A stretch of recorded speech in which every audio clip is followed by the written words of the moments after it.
evening. Welcome to another episode of Slice by Bryce podcast. So March is winding down, heading into the month of April, springtime. So that also means spring football, and we're getting just a little bit closer to that football season. September is going to be here before you know it. With that being said, whenever you think of football, Thibodeau, Bayou region, you might think of E. White.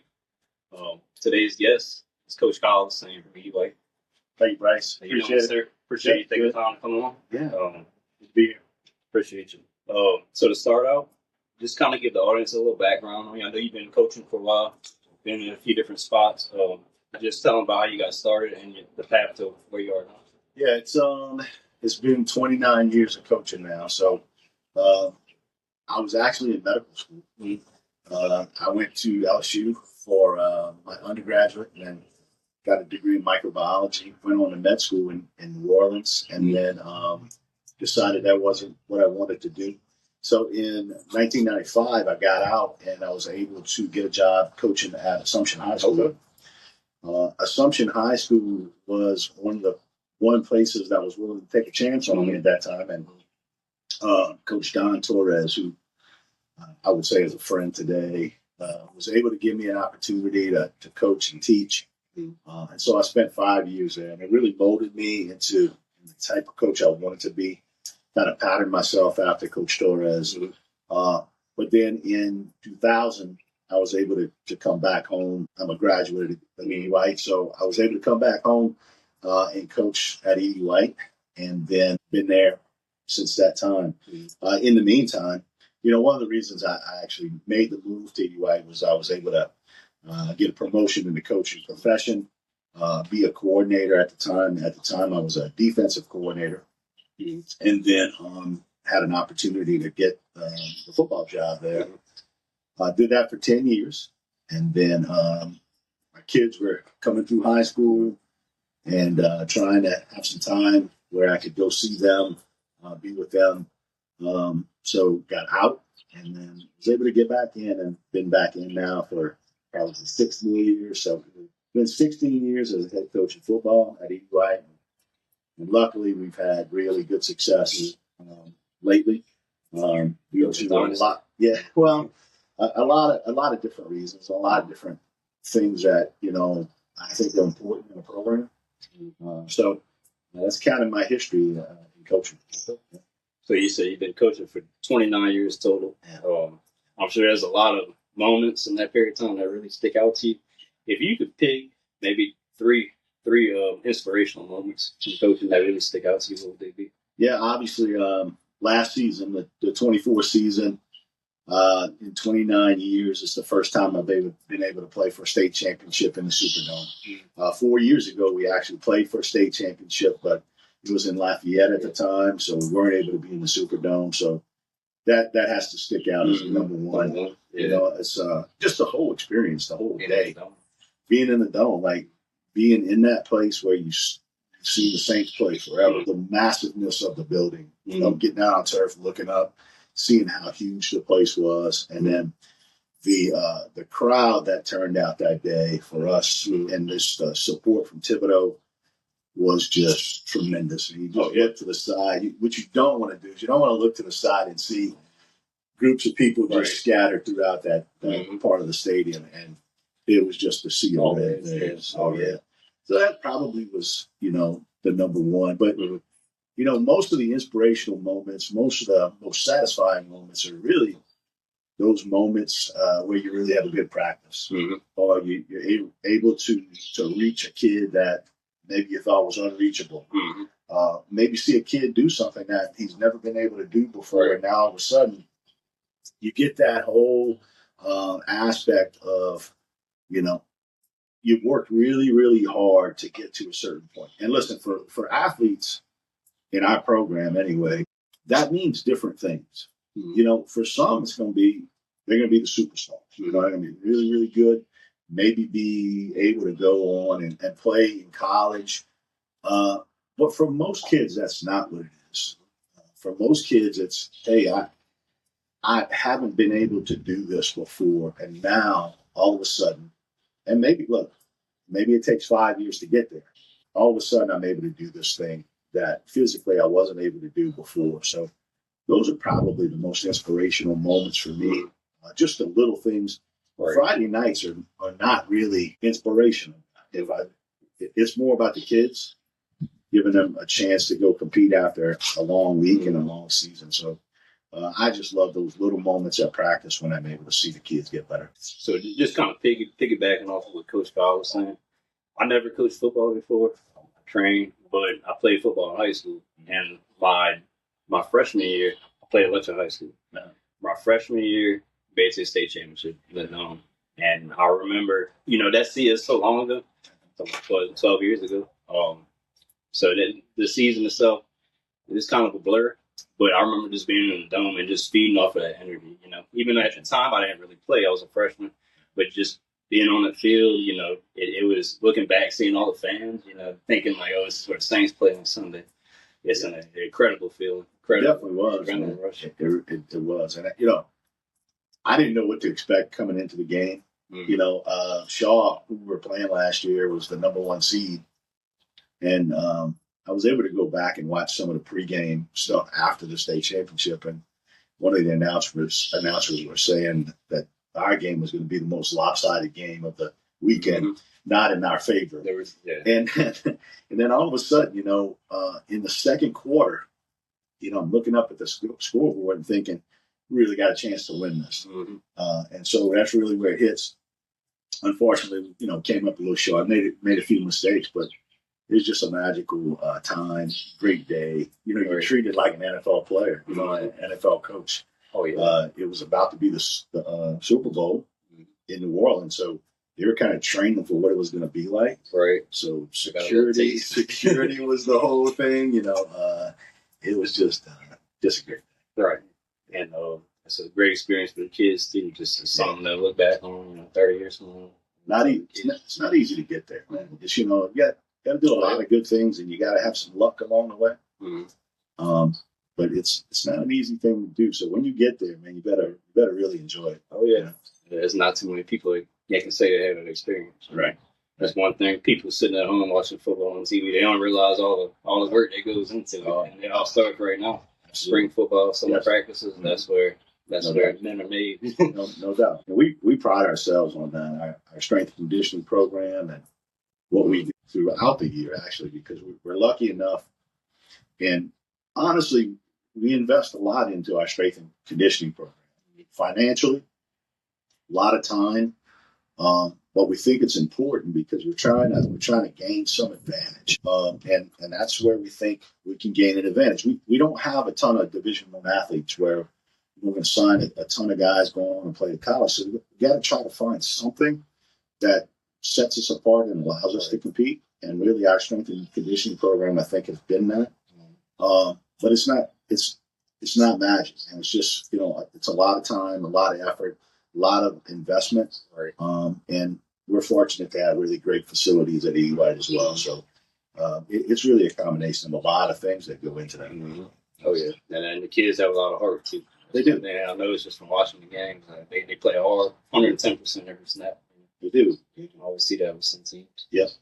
So what's when it comes to success in coaching or just life in general? What's the formula for success for you? For me, it's always been relationships. A lot of football coaches get caught up in the X's and O's and game plans and those kinds of things. But in reality, if you don't reach a kid, if a kid doesn't believe in you, if a kid doesn't believe that the things that you're telling him are going to help him be successful, then you're really wasting your time. You can have the greatest X's and O's in America. If a kid's not willing to go block another kid or tackle another kid, if he doesn't believe in the things that you taught him, then that's really wasted. That's wasted X's and O's. That's wasted time. So my biggest thing is to have a good relationship with the kids. Kids can trust our staff, and then have the ability for kids to come to us when they're not doing well. Open door. Very, very much open. So I think really that's the key in coaching. And look, when you talk about life, it's a lot to be said for the lessons that you learn in football to be used later in life. I really believe our kids have a good experience for the most part. And you're right. They play hard, but they play hard because I think there's two reasons they play hard. One, I think they believe in the coaches. I think they believe in their teammates. But secondly, when you have as much competition as we do in our program, if you don't play hard, if you're not tough, if you're not physical, you stick out in a really bad way. Oh yeah. So, and look, kids don't want to be seen that way. Wow. So I think that's why you see what you see. There's not a whole lot of things that we do. It's the mentality. Mentality and the good support system. Yeah, definitely. I remember in high school, like playing football, there were some teams that we played that were really talented, but they weren't disciplined enough. And we were maybe undersized, we weren't as fast, but we played hard, and we had great coaches. And that went a long way. And a lot of things, like I said earlier, a lot of things that I learned back then, they carried over. Just working hard for everything. Every day you wake up, you just take advantage of the opportunity and you give it 110%. Yeah, I believe that. I agree with what you said. You see some teams who, for whatever reason, got great athletes, but just don't play hard. It's disappointing, to be honest with you. Right. But it's you see it all the time. I look, Bryce, from 29 years ago to now, kids are different. People can say whatever they want, but kids are different. They have a lot of other things they could be doing. Social media. Yeah. Video games, social media, girlfriends. It's all kinds of things that compete for their attention. And we're lucky to have 120 to 140 kids in the program. Very unusual for a 4A school. I just think it's the mentality of our community that keeps it going. Oh, absolutely. Yeah. And I see it every day at the gym. I see a lot of those guys. There, they might get you off for football practice, and they come to the wellness center and working out. Yeah. They're not just hanging out; they're getting at it. I know. So kind of piggybacking on what we were talking about earlier with like spring training, summer programming. I know I've worked with a lot of young athletes at the gym, doing different programming. Back in high school, we did a lot of plyometrics during the summer, get ready for football season to develop speed and whatnot. What's the importance of a good strength training program when it comes to young athletes, high school athletes? Well, for us, we do a tremendous amount of testing, biometric testing, physical testing. And what we're trying to do is we're trying to identify weaknesses in kids and then get them better in those areas. An example is this. A lot of the big kids will come to your program and they look nice. Nice, big, strong kids. But maybe they'll have bad flexibility in their ankles and hips, and those kinds of things prevent them from being a great athlete. And so our job then is to get them better in flexibility type things, and trying to get them to the best that they're going to be based on their bodies. And some of them are going to be great athletes, and a lot of them are not. What we recognized a while back was our kids at Eat White were not as good functionally as we wanted them to be. They were big and strong kids, but they didn't move laterally well. They didn't stay on their feet. They spent time in the ground. It was just, it was those kinds of things that we said we got to get better at. Not necessarily a 40 time. Not you're going to run the fastest 40. It's getting from point A to point B as fast as you can, and being in an athletic position so that we can make plays on the football field. And when you think about football, it's really what it is. It's movement. A lot of different. Yeah, it's the days of just pushing people around, the big guys just pushing people around. Those days are gone. I tell kids that all the time. They always want to know, Coach, how much should I weigh next season? And that is never something that I've discussed on. You want your body to dictate that. You want your body to be at a point where you can move, and that's really what we do. So it's really identifying those weaknesses in athletes, and I think that's the strength of our program. My strength program is tailor it to those athletes, and then see them get better. And from a movement standpoint, we've seen a tremendous amount of improvement. And some people would say they're better athletes now.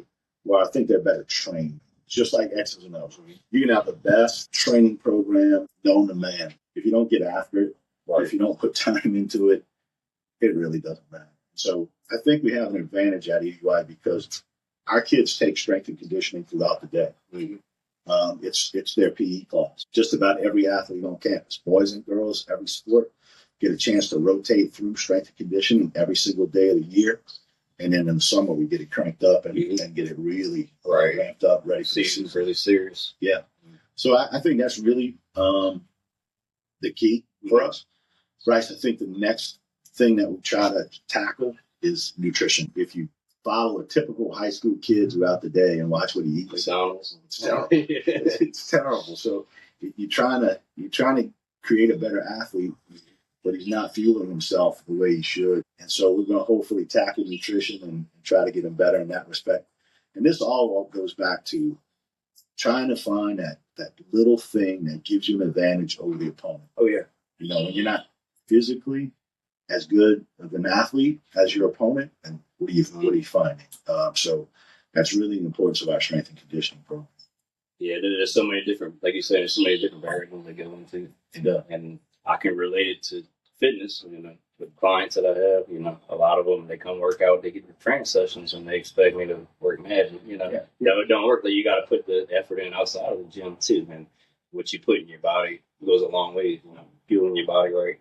Because if you're working out for an hour and then eating hot and spicy right after, you're not gonna lose much weight. You know, you're not gonna see much results. And like you're saying, there's a lot more than just looking at the scale. A lot of people that they want to check their weight every day. I'm like, all right, but was it easier to get out of bed this morning? You know, that's the stuff you got to really pay attention to.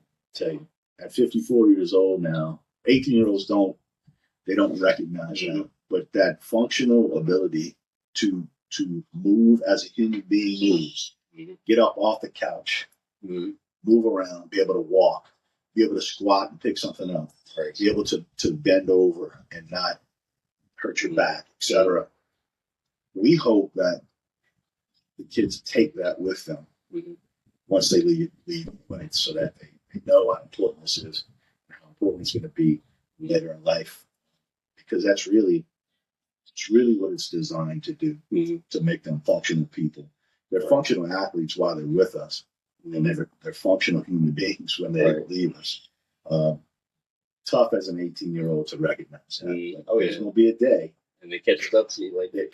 It does. There's going to be a day where you're struggling to get off the couch because you've neglected those kind of things. So that's important. Okay. Yeah. So for this last segment, we're going to do a little Q&A. So if you could pick 3 pre-game hype songs, what would your top 3 be? Well, I don't get time to really listen to pre-game hype songs, but old school Phil Collins, In the Air Tonight. Yeah. In the Air Tonight's always good. I like some Metallica, and all this rap stuff that kids listen to these days. I don't know what's going on. I don't understand it. But those probably, those old school songs are probably the same ones that I listened to in high school. Right. That get you pumped up now. So those are really. Yep. I do find it's kind of making a comeback, like the 80s, a lot of 80s music. You see a lot of younger kids listening to like AC/DC, Metallica, and Journey, and things like that. We were in the weight room the other day, and we played music throughout the day. And we played, somebody said old school rock and roll. So I thought they said old school rock and roll. It was rock and roll from the 90s, which I don't consider old school, but it was old school rock and roll, and the kids knew the words. Alice in Chains. Yeah. Oh, yeah. I remember being a kid, I would be riding with my dad, and he would always have on 98.1 the Eagles and classic rock. At the time, I was like, I hated the music, but now I love it. I listen to it all the time when I work on it. It's good stuff. You really grow an appreciation for it. If you could pick 3 spots to eat out, what are your top 3? Boston Town. I like Big Mike's. Oh yeah, tough to go wrong there. Big Mike's is good. Just about everything they have good. We love sushi. We don't discriminate. We visit them all. Oh, yeah. So that's good as well. There's some places in Thibodeau I really haven't been. Those are probably the the top ones that we go to. Yeah, we go to Alumni Grill. We go to Alumni Grill a lot. Yes, That's my favorites, right? tuna nachos and Tuna, I get those every time. Tuna nachos. Good place. The Alumni Burger. yes, some underrated restaurant. So I heard you brew your own kombucha. Yeah. Tell us a little bit about that. Now, like that was a YouTube rabbit hole that I jumped down. I was just first of all, I like kombucha. Mm-hmm. If you go to the store and buy it, though, it's really expensive.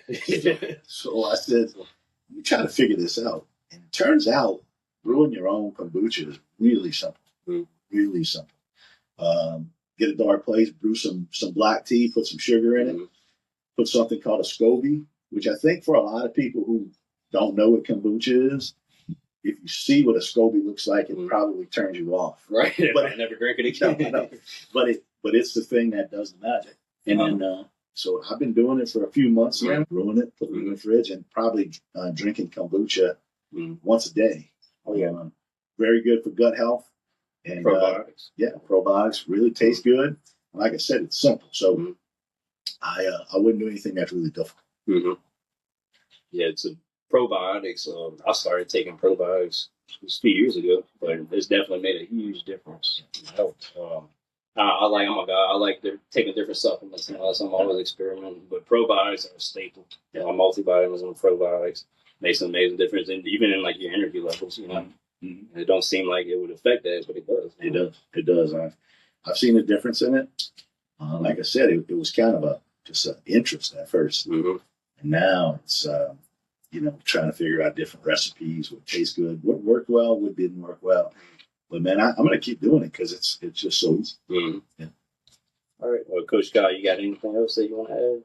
No, I appreciate you having me. I really, anytime we get to talk about young people, especially with young people at EUI, I'm more than happy to talk about them because, in my career, they've been loyal to me. So I really appreciate that. I really appreciate their parents and how accepting EUI has been of a guy who thought he wanted to be a doctor and decided to be a football coach. And my wife will tell you the same because she thought she was marrying a doctor and she got a football coach. But I would not have changed my path. My path obviously was not linear, but that's okay. You find yourself one day and you hope it's the right thing that you're doing with your life. And I can say 29 years later it was, because there really hasn't been a whole lot of bad days in 29 years. So really, really grateful for the opportunity and grateful for the chance to speak about it. And hopefully this motivates somebody, and maybe somebody down the road wants to be a football coach and recognizes that calling. Right. That's what it's all about, is making a positive impact. Making a positive impact every day. I appreciate you taking time to come on today. I was looking forward to it. It was a great time. Awesome. Appreciate it. Thank you, Bryce. Yes, sir.